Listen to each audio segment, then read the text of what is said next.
Тамаша айылы Фергана чөлкөнүн түштүк тарабында жайгашып, Алай тоолордун түндүк этегинен ордун алган.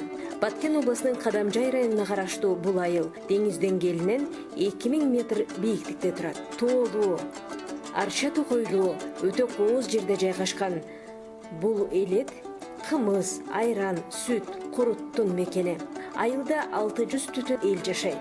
Алардын 60% жогорку билимдүү. Илимге ынтызар, билимге умтулган айыл жаштарынын максаты да бийик.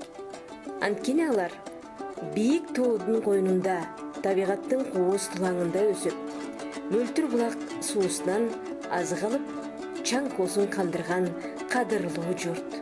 Туулган айылдын абасы, абалкы тарыхы, азыркы өнүгүүсү айтып түгөт алгыс кереметтин дал өзү.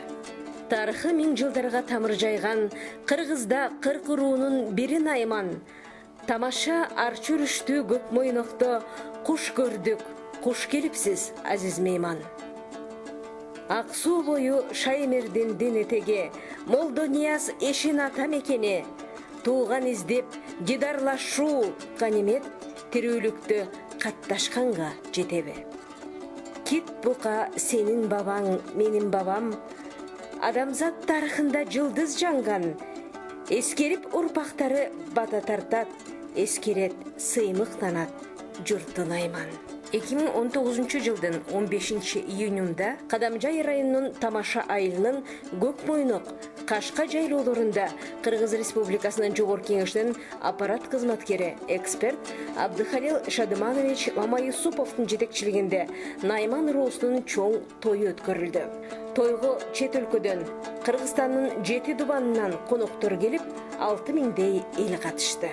Тойду Абдыхалил Мамаюсупов ачып, республикадагы наймандардын башчысы, легендарлуу парламент депутаты, коомдук ишмер Исманов Касым Маданинович сөз сүйлөп, Россия Федерациясынын Алтай Республикасынан келген академик Бедюров Бурунтай, Казакстан, Өзбекстан, Тажикстан республикаларынан жана Кыргызстандын 7 дубанынан келген сыйлуу коноктор, ошондой эле жергиликтүү аксакалдар сөз сүйлөп, өткөн ата-бабаларды эскерип, райондук имамдар тарабынан дагы Куран окулду.